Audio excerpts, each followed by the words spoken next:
Hi hello friends, இவ்வளோ தான் எடுத்து சொன்னாலும் மீனாட்சி அம்மா மட்டும் நம்ம கையில் புரிஞ்சுக்கவே இல்லையே அப்படின்னு யாரெல்லாம் நினைக்கிறீங்களோ அவங்களாம் நம்ம வீடியோக்கள் லைக் பண்ணிக்கோங்க. ஆமாங்க, நம்ம கையில் பார்த்திங்கன்னா மனசுக்குள்ளே இருக்கிற விஷயங்கள் அத்தனையும் மீனாட்சி அம்மா கிட்ட ஓப்பனாக பேசிக்கிட்டு இருக்காங்க, சொல்லிக்கிட்டு இருக்காங்க. இப்போவும் அவங்க என்ன சொல்கிறாங்க அப்படின்னா, நேரில் நடந்ததெல்லாம் இப்படி தான் அப்படின்னு சொல்லும்போது அது உண்மை அப்படின்னு எப்படி நம்மளால் நம்ப முடியும்? நம்ம என்ன போயிட்டா பார்த்தோம், அவங்க குடும்பத்தில் என்ன நடக்குதுன்னு நம்மளுக்கு என்ன தெரியவா தெரியுது? அவங்க சொன்னால் அப்படி நம்பிட முடியுமா அப்படின்ற மாதிரி தான் ஆப்போசிட்டாக தான், அதுவாவது நெகட்டிவாக தான் பேசிக்கிட்டு இருக்காங்க நம்ம மீனாட்சி அம்மா. இதனால் பார்த்திங்கன்னா கோவப்பட்டு நம்ம கையிலவே அடிக்க செய்ய போகிறாங்க.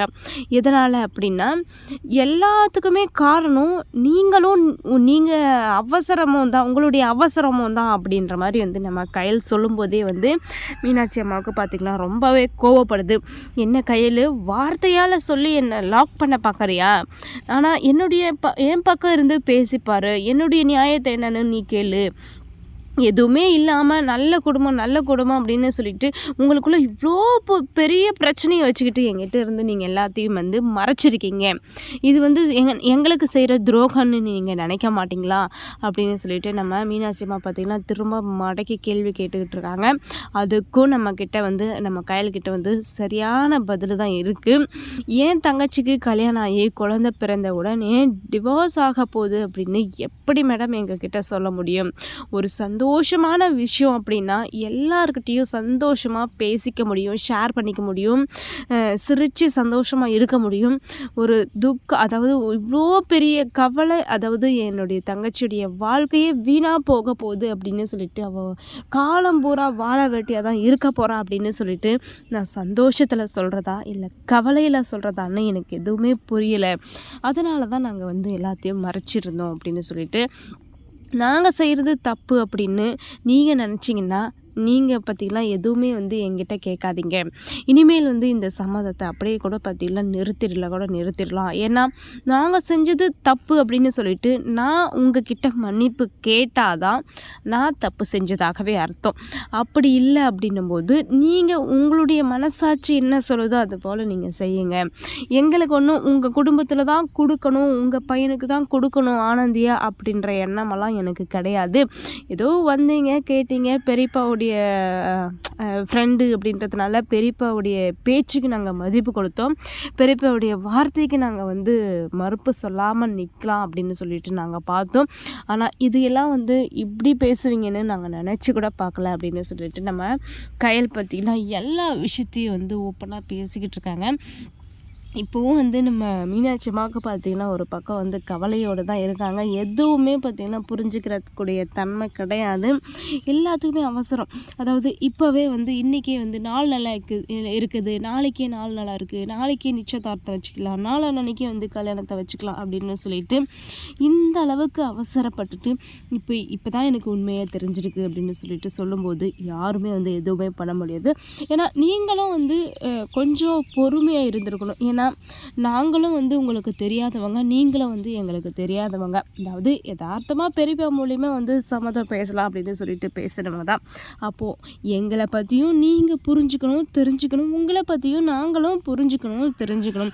எதுவுமே இல்லாமல் நாளைக்கு நாள் நல்லா இருக்குது, நாளன்னைக்கு நாள் நல்லா இருக்குது, கல்யாணத்தை வச்சுக்கலாம் அப்படின்னு சொன்னால் யார் மேலேயுமே தப்பு கிடையாது. நம்மளுடைய அவசரத்தினால ஏற்பட்ட தப்பு தான் இது அப்படின்னு சொல்லிட்டு தெளிவாக நம்ம கையில் பார்த்திங்கன்னா புரிய வச்சிடுறாங்க மீனாட்சி அம்மாவுக்கு. இப்போது புரிய வச்ச பிறகும் பிரயோஜனமே இல்லை அப்படின்ற போது தான் இதில் வருத்தப்படக்கூடிய விஷயமா இருக்குது.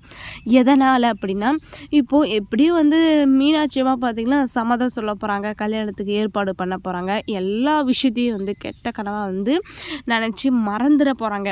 இன்னொரு பக்கம் நம்ம ஆனந்தியுடைய மனசுக்குள்ளே பாலு தான் இருக்காரு அப்படின்ற உண்மை தெரியும் போது தான் நம்ம கையலுக்கு மிகப்பெரிய பெரிய ஆப்பே காத்துக்கிட்டு இருக்குங்க. ஆமாங்க. ஏன்னா இந்த சம்மதம் அதாவது முடிஞ்சு போன சம்மதம் அப்படின்னு சொல்லிட்டு பேசி கீசி எப்படியாவது வந்து மறுபடியும் வந்து சம்மதம் பேச வர வச்சுருக்கேன். ஆனால் இப்போ வந்து இப்படி ஒரு உண்மை தெரியும் போது பேசின இடத்துல வந்து நம்ம ஆனந்தியை கொடுக்கறதா இல்லை ஆசைப்பட்டவனோட நம்ம ஆனந்தியை கொடுக்கறதா அப்படின்னு சொல்லிட்டு எதுவுமே புரியாமல் தவிச்சு போயிட்டு நிற்கிறாங்க நம்ம கயல். உண்மையிலே வந்து நம்ம கயலுடைய நிலமை பார்த்தீங்கன்னா வேற யாருக்குமே வந்துடக்கூடாது அப்படின்னு தான் எனக்கு தோணுது. உங்களுக்கு என்ன தோணுது அப்படின்னு சொல்லிட்டு கமெண்ட் பண்ணுங்கள். இப்போது அதாவது ஜென்ம விரோதியாக வந்து நம்ம மீனாட்சி அம்மாவும் அவங்களுடைய குடும்பமும் வந்து நம்ம கயலுடைய குடும்பத்துக்கு ஆக போகுது. இப்போது இன்னொரு பக்கம் வந்து எப்படி நம்ம கயல் யோசிக்குவாங்க அப்படின்னா, சம்மதம் பேசினவங்களோட வந்து கல்யாணம் பண்ணி கொடுக்கக்கூடாது, ஆனந்தியோடைய மனசுக்கு பிடிச்சவனோட தான் வந்து கல்யாணம் பண்ணி கொடுக்கணும். ஏன்னா அப்போ தான் வந்து ஆனந்தி வந்து நிம்மதியாக இருக்குவா.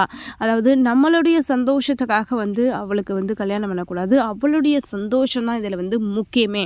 ஏன்னா வாழ போகிறது அவள் தானே, நம்ம இல்லைல்ல அப்படின்ற மாதிரி வந்து நம்ம கயல் பார்த்திங்கன்னா பாலுவோடைய சேர்த்து வைக்கணும், பாலு கூட கல்யாணம் பண்ணி வைக்கணும் அப்படின்ற முடிவில் தான் வந்து நம்ம கயல் பார்த்திங்கன்னா நிற்க போகிறாங்க.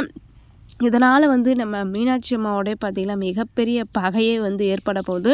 மீனாட்சி அம்மாவோடைய மட்டும் இல்லை, இன்னொரு பக்கம் வந்து நம்ம தர்மலிங்கமும் பார்த்திங்கன்னா பழைய தர்மலிங்கமாக வந்து மாறத்துக்கான வாய்ப்புகள் நிறையவே இருக்குது. எதனால் அப்படின்னா, நான் சொன்ன சம்மதத்தை விட்டுட்டு எவனோ ஒரு ஆட்டோ டிரைவருக்கு போயிட்டு டாக்டர் படிக்கிற ஆனந்தியை போயிட்டு கட்டி கொடுக்கறது எந்த விதத்துலையுமே வந்து நியாயமே கிடையாது. நான் சொல்கிறத தான் நீங்கள் செய்யணும். மீனாட்சி அம்மாவுடைய பையனுக்கு தான் வந்து ஆனந்தியை கட்டி கொடுக்கணும், அதுதான் வந்து ஆனந்திக்கு ஏற்ற இடம் அப்படின்னு சொல்லிட்டு நம்ம தர்மலிங்கம் பற்றிலாம் ஒரு பக்கம் நிற்க போகிறாரு. இப்போது மீனாட்சி அம்மாவுடைய பேச்சையும் மீறி தர்மலிங்கத்துடைய பேச்சையும் மீறி நம்ம ஆனந்திக்கு பார்த்திங்கன்னா பாலுவோட சேர்த்து கல்யாணம் பண்ணி வைக்க போகிறாங்க நம்ம கயல். இப்போது கயல் மேலே எல்லாருமே பார்த்திங்கன்னா சுற்றி இருக்கிறவங்க எல்லாருமே வந்து அவ்வளோ ஒரு கோபத்தோடையும் கொலை வெறியோடு தான் வந்து பார்க்க போகிறாங்க. கயல் பண்ணுறது தப்பு அப்படின்னு சொல்லிட்டு தான். ஆனால் குடும்பத்தில் இருக்கிறவங்க அத்தனை பேருமே வந்து ஒத்துக்குவாங்க. இன்னொரு பக்கம் சுற்றி இருக்கிறவங்க அதாவது நம்ம வடிவு சொல்லவே தேவையில்லை. வடிவு பார்த்திங்கன்னா சும்மாவே ஆடுவாங்க. சும்மா இப்போ காலில் வேறு சலங்கை கட்டிக்கிட்டாங்கன்னா சொல்லவே தேவையில்லை. எங்கடா வாய்ப்பு கிடைக்கும் நம்மளுக்கு அப்படின்னு சொல்லிட்டு எதிர்பார்த்துக்கிட்டு இருக்கிற நம்ம வடிவுக்கு பார்த்திங்கன்னா ஒரு நல்ல வாய்ப்பு கிடச்சிருக்கு. இதை வச்சு நம்ம கயலுடைய மனசை எந்த அளவுக்கு நோகடிக்க முடியுமோ அந்த அளவுக்கு பார்த்திங்கன்னா நோகடிக்க போகிறாங்க, கஷ்டப்படுத்த போகிறாங்க. எல்லாத்தையும் தாண்டி அவளுடைய மனசுக்கு பிடிச்சவனோடு தான் வந்து நான் கல்யாணம் பண்ணி வைக்குவேன். ஏன்னா அவங்களுடைய வாழ்க்கை சிறப்பாக இருக்கும். அவங்களுடைய வாழ்க்கைக்கு பிடிச்ச மாதிரி தான் வந்து அவங்களுடைய வாழ்க்கையை ஆரம்பிக்கணும், நம்மளுக்கு பிடிச்ச மாதிரி அவங்க வாழ மாட்டாங்க அப்படின்னு சொல்லிட்டு நம்ம கயலுக்கு பார்த்திங்கன்னா ரொம்ப சூப்பராகவே வந்து புரியுது. புரிஞ்சவங்களும் சரி படித்தவங்களும் சரி முட்டாள்தனமான வேலையை வந்து யாருமே வந்து செய்ய போகிறதில்ல. அதே போல் தான் வந்து நம்ம கயலும் பார்த்திங்கன்னா இப்படி ஒரு முடிவை தான் எடுக்க போகிறாங்க. நம்ம கையிலுடைய முடிவு சரிதானா இல்லை தவறா, இந்த மீனாட்சி அம்மாவுடைய சன்னுக்கே பார்த்தீங்கன்னா நம்ம ஆனந்தியை கொடுக்கறது தான் வந்து சரியா அப்படின்னு சொல்லிட்டு நீங்கள் என்ன நினைக்கிறீங்க அப்படின்னு சொல்லிட்டு கமெண்ட் பண்ணுங்கள். அடுத்ததாக என்ன நடக்கும் அப்படின்னு நம்ம பொறுத்து வந்து பார்க்கலாம். இந்த மாதிரி இன்ட்ரெஸ்டிங்கான வீடியோ கேட்க நம்ம சேனலை சப்ஸ்கிரைப்